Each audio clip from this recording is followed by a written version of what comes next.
right, welcome in. It is another edition of the On the Mic podcast. My next guest has a big fight next weekend, looking to get back on track. But one I was very excited for because we were supposed to talk last year. The pandemic hit. I feel like we have very similar personalities. It was fun shooting the shit before the interview. Macy Chiasson, how are you? I'm good. How are you? Thanks for having me. I'm good.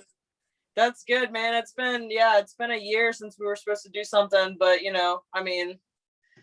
this past year's been freaking wild. So it has been. And also, this is a first time I've ever interviewed a fighter while in the sauna. Oh yeah. Well, fight week's coming up. So, and I just did my second session today. So I'm just trying to get a little sweat going.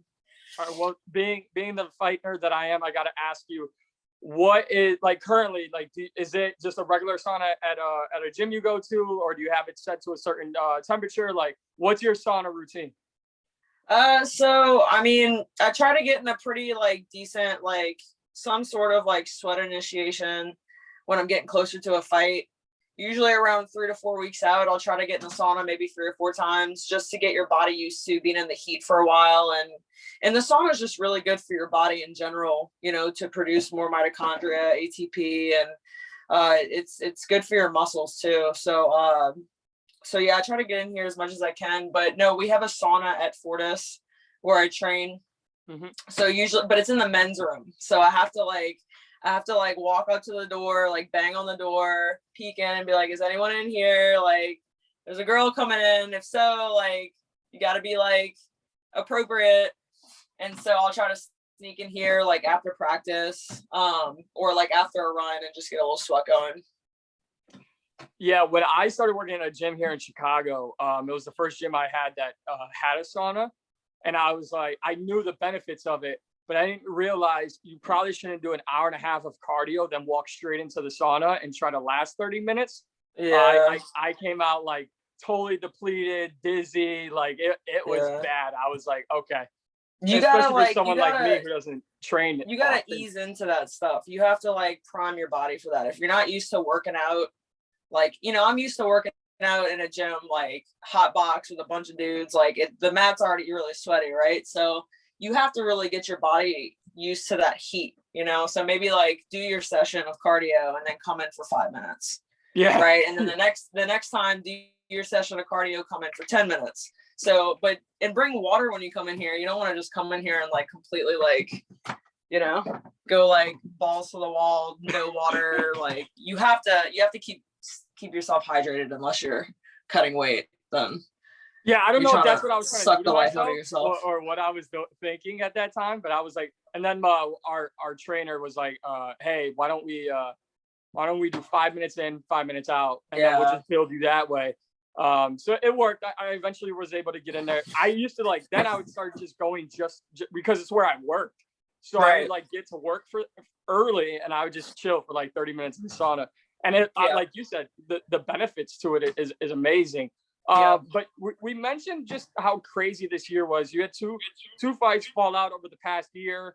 What was this time period like? Obviously with COVID, and it's changed the training a little bit. And I know you're down at Fortis, so I think Texas has been a little bit different, but it's not Florida. So what's this whole past year been like for you? Well, my fight with Sajara fell through. I had COVID in June. And actually, right before I got COVID, I had a heart procedure from basically a training-induced heart arrhythmia, something called WPW. So I had to get an EP study done to see if I needed to get an ablation on a certain valve in my heart. So, I ended up getting the EP study, and everything was, they weren't able to find anything that was super fatal. I just kind of have this tachycardia type thing from training so much, from overtraining. So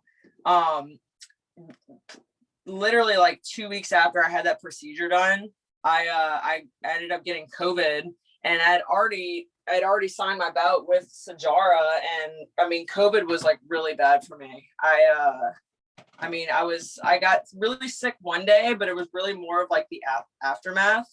I was having a really hard time in any sort of high intensity training. I was having a lot of like chest pains and stuff, and I was having a hard time recovering. So, I talked to my coach. I was like, Coach, like, I am not right. Like there's just, I just don't know, like, if now's the right time, and I ended up talking to my physician at the time, and he said, your body's just really still recovering from everything it's kind of gone through. And you just don't know at this point. COVID has affected everyone so differently. For me, it was more of a heart thing, so it took me a solid like 3 or 4 months before I started really feeling like myself again. And it really sucks. That was a great fight for me. And, and then we got this opportunity with Marion, which is like, really great opportunity for us to really like not only showcase some skills, but fight someone who's ranked and try to move up in the rankings, and just have fun in there. And, we get prepared. I got my nutritionist to come out, Eric Pena, to get my, my food and stuff right 3 weeks before the fight. And then we fly out there, and Marion ended up testing positive for COVID. So we were out in Vegas for 1 day, and that's just kind of to sum up like what the last year and the beginning of this year is like, so we're just really just trying to stay positive. And we get back home. We try to reschedule the fight for the 27th, and then I ended up getting a concussion. So we actually needed a few weeks to get back down to, get back to normal things. So, and our biggest concern with the concussion is that, okay, like, I know a lot of people will be like, oh, you're concussed, like, you just still fight. But the biggest thing is the weight cut, it can be really dangerous with, CTE and dehydration and, having that concussion already is. So we just made a really professional decision to try to push the fight a little bit further. So, so now we're looking at March 20th, hoping that everyone is healthy and we're good to go. So I'm just really looking forward to getting back in there. Well, I'm looking forward to seeing you back in there. A lot to dissect right there, but I'll start with this. I know you said you want everyone healthy. I'm a St. Patrick's Day baby, so birthday's right around the corner. You fight on the 20th. I'll send some birthday luck your way. Everyone make it to the cage, and can't wait to see you perform. Awesome. That weekend of birthday parties for me, we'll be watching you in the cage. But going back to the procedure, the heart procedure followed by COVID. I know you just kind of just said this, but do you believe like it hit you harder because it happened right after you had that procedure? Oh, 100%. Because it wasn't even about like being really sick when I had COVID. It was like the after effect. Like it messed with my recovery, and it almost felt like I was having like a freaking heart attack every time I would train and get my heart rate up really high. I mean, it was insane how long it took me to get back to just feeling normal again. And this is the thing with athletes and COVID. It's not that we get like really sick. It's like we go back to training really hard right after we get sick and almost induce a different type of illness. I've had 2 teammates that were rocked pretty hard, not from COVID, but from going back to training right after being sick. We had one guy that had pneumonia pretty bad. He had liquid fluid in his lungs, and then we had Jeff Neal, who basically was like in sepsis, like kidney failure, and people don't realize that a lot of it is just self-induced, just from trying to get back to where we were before. Oh, we took 2 weeks off. Athletes are freaking out like, oh my God, like I got to get back in shape. So that's the biggest thing that I've actually seen and read so far, as like goes like with athletes and people who are really active, having COVID. Yeah, I was going to say, like, if you could speak on that, because obviously you experienced it, your teammates experienced it. I think, not calling out anyone by names, but I think there was many popular figures, not fighters, but people around the sport, especially around the UFC, who took COVID. Right. Like, it's not going to affect these fighters. These fighters are superhuman athletes. Like, they'll get it, they'll pass it, it's fine. And then you have yourself, your teammates, Hamzat Chimaev wanted to retire. Yeah. Cody Garbrandt out for months. Gilbert Burns. Yeah, I mean, he's spitting out Leon blood, Edwards, like, yeah. And this is the thing, like, people look at us as like freaking gods, right? They're like, oh, like, they're fighters. They can just do this, or they're supposed to work through this concussion, or there's, I mean, we're still people. And if we want to fight for a long time and have a good career, then we actually have to take care of ourselves. I mean, not people think that athletes just train and they can never get hurt. Well, no, it's like you train really hard and then you have to rest really hard, and it's almost harder for fighters in a way. And I don't want to put down any other sport, but we're almost the hardest on ourselves because there's so many things we have to be good at. There's jiu-jitsu, there's boxing, there's wrestling. We feel like we always need to be working, and when we're not doing something, like, then we're failing. So people need to realize and recognize that athletes aren't like, yeah, they seem superhuman. We have certain attributes and abilities that have put us in those positions, and we work really hard doing it. But if you're not going to recover and rest when you need to, you're just like anyone else, Yeah, I want to touch on that real quickly, though, and use last weekend as a perfect example. So before I got into MMA, like, I'm still to this day, a big basketball, big football guy. He's a most popular basketball player in the world, LeBron James. He's made fun of for flopping all the time. And how does that hurt? And he's got cramps. He's getting carried off the court years ago. And people are saying every word in the book. Well, then you look at last weekend where Peter Yan and Aljamain Sterling, you have the illegal knee. And people are going, we should give Aljamain Sterling an Academy Award for that acting performance after the knee. People have no idea what it's like to be a grounded fighter or person and take that knee. I always say this, and this is what I was saying that night. I was out at a bar watching it, and I said, if we go outside right now and you're in that same position and I knee you in the head, you're not getting up. You're not getting up. It's just that simple. So for you, and you're obviously very health conscious, and we talked about the concussion you just had. When you see something like that, and then you see all the criticism coming from the people sitting on their couches who never step inside of a gym, doesn't that infuriate you because people just don't get it? No, it does. It's not that it makes me mad. It's just the lack of education, and I'm a different person than what I was last year. I'm a different person than what I was a few months ago, and I think for me to progress as a person and seeing from the outside in or inside out is the education and really trying to find the root of the problem, and honestly, like a lot of people were like, oh, well, he might not be able to get up from that knee. He obviously was okay, but that decision shouldn't have been put on him. That should have been, the doctor should have went in there, put him on a stool, assessed him, and ultimately, if you ask someone who fights, like, can you still fight? Your gut instinct as a fighter is like, yes, I'm not a bitch. Like, I can't go out like this, but also he's at a disadvantage. He just got kneed in the head, from the ground. And so no matter what, even if he said yes or no, he's still at a disadvantage, and did he act up a little bit? Yes. But should he have been put in that situation? No, I think the ref should have just called it. I think it should have just been one and done, and they shouldn't have put the athlete in that position, because that is really what made him look bad, was the fact that they were giving him an option when it shouldn't have been an option. He was obviously concussed. I don't care what anyone says. He had a small concussion, whether it's minor or mild, right? But expecting someone to go on with a title fight after getting kneed like that is ridiculous. So I think people need to reassess, like, okay, like, he shouldn't have been put in that situation, and from a health standpoint, the doctor should have been like, no. So I think that he played it up a little bit more than he should have, but I also believe that he shouldn't have been put in a situation like that as an athlete. And people just will never understand. They just don't know. If you've never played a sport in your life, then it's really hard to see and be in that position. But I think all opinions matter, and I think that we should really try to see, what people are trying to say, like, oh, well, he should have fought. Yeah, I would have wanted to fight, but also I would have hoped and prayed that the doctor and the ref would have been like, no, you're not in a good position to continue a title fight.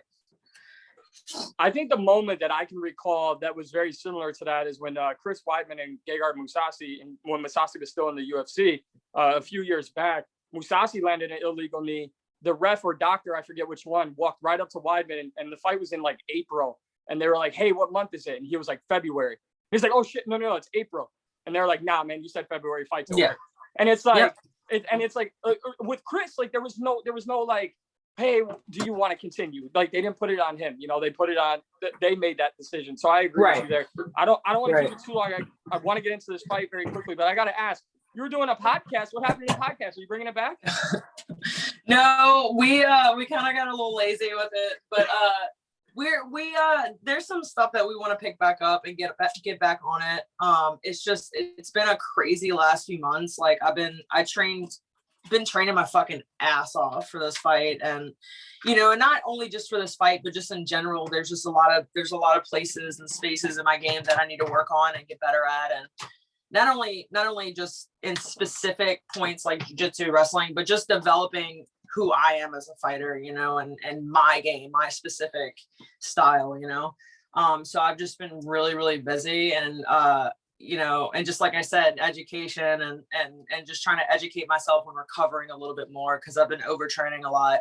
And I think that's what really happened with that concussion, is that, I was on a weight cut, and then I went right back into like going super hard, and then just got headbutted really hard and just could not recover from it as fast as I feel like I could have. But no, like we've just been really focusing on just staying really focused with the fight, and like I said, recovering. So we kind of lost track about that. But after this fight, I think we're gonna start to pick it back up. Well, I can't wait. Let's separate the difference between a guy doing a podcast and a professional athlete. Here you are focusing on getting healthier, smarter, and just putting it all together. And I just want you to like keep doing podcast episodes. Like, that's the difference, folks. Yeah. Here she is getting more professional, smarter, better at her craft. And I'm just like, more episodes, please. But in all seriousness, you're at Fortis MMA with one of my favorite people in the entire fight game. Your coach, Saif Saud. I am such a huge fan of that man. And just not only as a coach, but as a person. What has being at Fortis MMA done for you, your game, and just really your career? Man, I mean, it has really helped me a lot. I mean, it's just his style, and his presence is that there's never a dull moment in the room. There's the energy is never bad. There's always a really good, hardworking vibe when you walk in there, and everyone's on the same page. So when you walk into the room, it's almost like chills in a way. It's like, shit, like we're ready to work. We're ready to just get this shit, and he always gives like some speeches either before or after practice, and it's not always pertaining to MMA. I mean, a lot of it is to try and better us and have us thinking outside the box as people and as humans, and I think that's really important, to have a mentor that doesn't just like want to help you in your MMA career, but wants to help you in your life, because this is our life, and a lot of times we forget that there is a lot more to what we do outside of MMA. And I'm really thankful for the type of mentorship that he is really like, he's really been there for me in a lot of ways. And I know that if there's something I need, he'll get it done.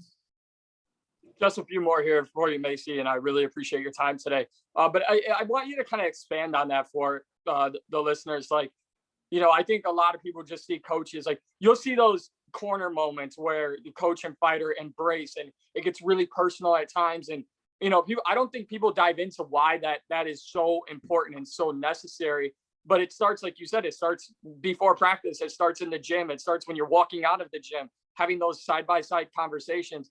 And, I've had the opportunity to talk to your coach, on that level, on this show. But why is that so important? Like you said, this is your life and also your career, but you have to have that voice that kind of brings it all together. Yeah, well, I think he really dives in, and he's like, well, what kind of person are you? What kind of person do you want to be? And if you're here for the wrong reasons, like you're in a sport that is obviously going to show that, and I think honesty and being for real with us, when we walk into the gym, hey, like this needs work, or this sucks, or you know what, like you really shit today because you showed up 5 minutes late, like we all, no matter who you are, whether it's Macy Chiasson or Uriah Hall or Jeff, everyone shows up on time, everyone's treated the same.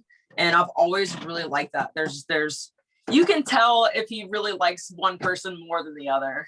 sometimes, but like he doesn't really have favorites. He treats everyone the same.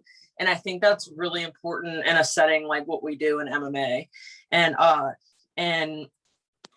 and not only do you have to be on time and structural in the gym, but he also expects that for us outside of the gym, you know? So keep staying disciplined throughout your whole life and just being true as a martial artist, right? Not just walking into an MMA gym and being like, okay, I'm going to be like a great person when I'm here. You know, it's walking out of the door, being a good person to your family, you know, treating people with respect, not doing the wrong thing, you know, and just upholding those standards in and out of the gym.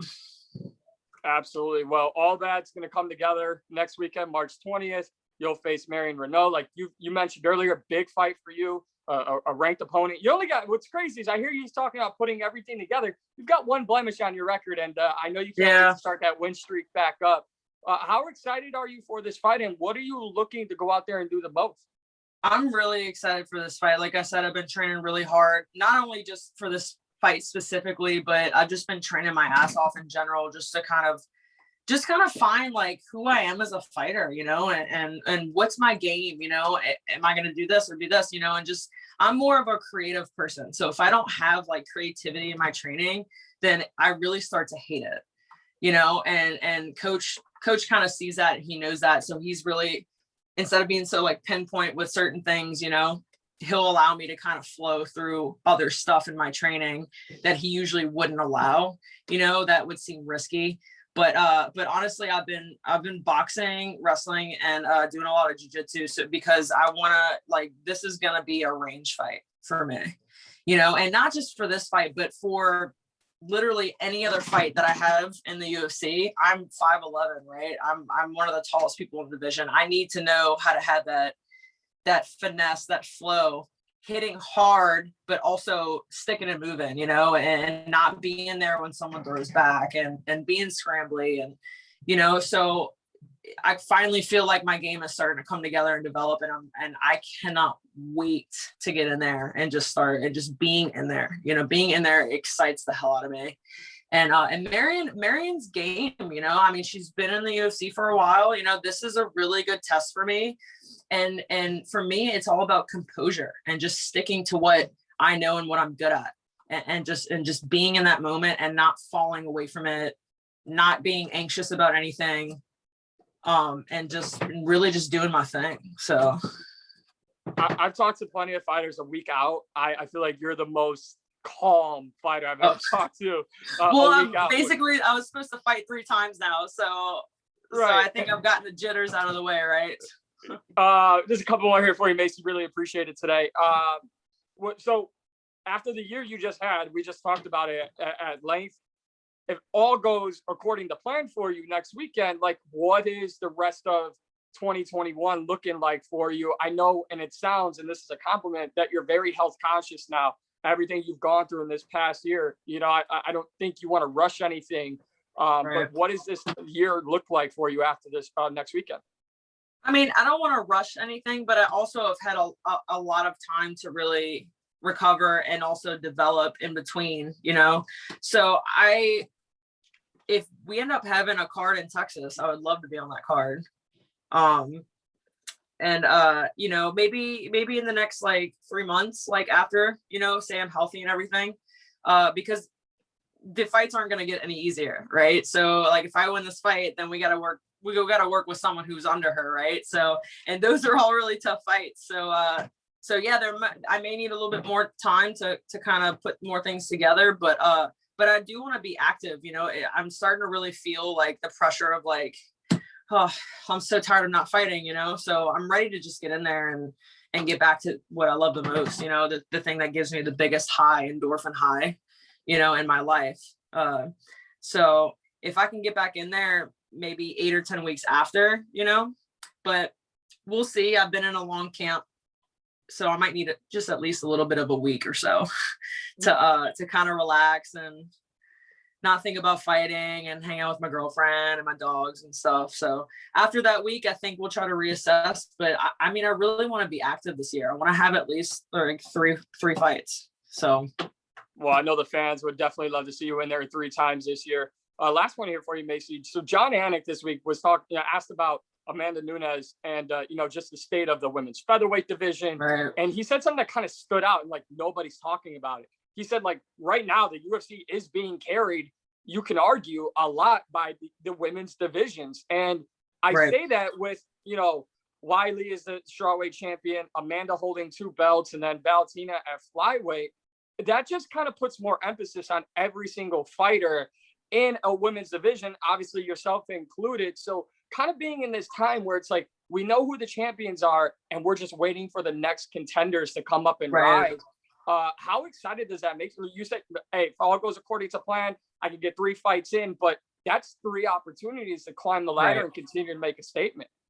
Right. No, for sure. I mean, everything's on notice right now for women, and I'm really excited about it. I'm also a little skeptical and sad about the whole 145 division because I really was looking forward to maybe going up and down this year, and kind of giving my body a break in between 35 and fighting at 45 a few times.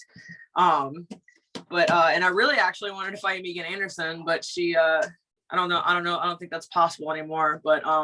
But no, I really would love to start going up and down and fighting in both weight classes and just having fun with it, man. Like, I just want to get back to fighting. Like I said, it's just been so long, and I'm just really excited and looking forward to this year because I know, like, when I'm having fun, like, I'm unstoppable. So I just want to keep that ride going. Dana White said if Amanda Nunes wants to keep the featherweight division going, he's open to doing it. Like, is this now like you think like, hey Amanda, like I'm right, I'm coming, I'll be there. I mean, she knows everyone who's behind her is working. I mean, we're all. I mean, did you see Juliana Pena? She looked great, Yeah. And I mean, we're getting fucking hungry. So we just got to keep moving and keep getting better, and and soon enough we're gonna really like outstrike the men's divisions and all the divisions, and people are going to be bored with men's fights. They just want to watch women's fights. But we're getting there, we're growing, and I'm excited for all the divisions and all the female martial artists coming up, working hard. Well, I am excited for next weekend, March 20th. Macy, you will take on Marion Reneau, March 20th. Thank you so much for your time. I'm so happy I'm pissed it took a year for us to talk, but I'm happy we were able to get it done. Not pissed at you, pissed at COVID and life in general. Well, also I was in New Orleans on a break, so I wasn't really sure. I wasn't really sure if I was going to be sober or survive. So I think I would have preferred it. I think I would have preferred it. We could have had a drink together and just shot the shit. Maybe when you have some downtime, we could do that. But you had some lifetime offer to come on the show invite. So Macy, thank you so much. Best of luck next weekend. And, thank you so much. I'm fucking excited to get in there. Like, do not miss it. Let's get people watching this shit. You have 2 women who want to get in there and strike and get shit done. So it's gonna be a good one. I'm excited. It is. And like you said, every female fighter across the board is hungry now. And just hearing it from you and Juliana Pena this week, like, I'm excited. Like, I'm ready to run through a wall. I don't want to get hit by Amanda Nunes. I'll leave that up for you ladies, but I'm good. So no, seriously though, best of luck. Can't wait to see you back in there, and gonna be super excited for you. I'm happy you're healthy, and happy that you sound very, very like where you need to be right now. So yeah, for sure. 100%. Thank you so much, Mike. Appreciate you. Thank you, Macy.